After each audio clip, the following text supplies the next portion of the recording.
প্রিয় দর্শক, আমি বিধান, আপনারা দেখছেন হিঙ্গলগঞ্জ টিভি এবং হিঙ্গলগঞ্জ টিভিতে সবাইকে স্বাগত জানাই।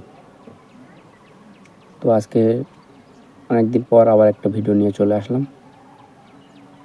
তো এই মুহূর্তে আপনারা জানেন যে রাজ্যে পরিবর্তন হয়ে গিয়েছে এবং বিজেপি সরকার ক্ষমতায় এসেছে।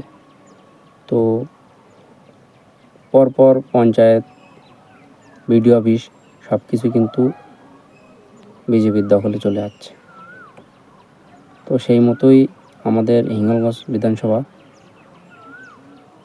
হিঙ্গলগঞ্জ কালীবাড়িতে একটি বিকাশ ভবন ছিল, যেখানে তৃণমূলের বিভিন্ন নেতারা যাতায়াত করত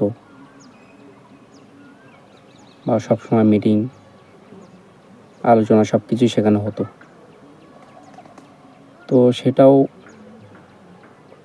বিজেপির দখলে, কিন্তু কেউ নূতন করে কোনো তালা মারেনি। তো দখল নিয়ে নেওয়ার পরে হঠাৎ করে 2-1 দিন পর দেখা গেল সেখানে একজন তৃণমূল কর্মী সে গিয়ে তালা খুলে কিছু জিনিসপত্র বার করে নিচ্ছে। তো কী জিনিস? সে জিনিস হলো আমফান, বুলবুল ঝড়ের বিভিন্ন ত্রাণের মালপত্র। দেখা যাচ্ছে তার মধ্যে ভর্তি। সেটা সাধারণ মানুষ পায় না, আমরা ছেলে পাই না। একটা পেপারের জন্য কত হয়রানি হতে হয়, আর সেগুলো সব সেখানে বস্তাবন্দি করে রেখে দিয়েছে। তো আপনারা দেখুন ভিডিওটা, তারপর বিস্তারিত আসছি।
তো আপনারা দেখলেন কি অবস্থা।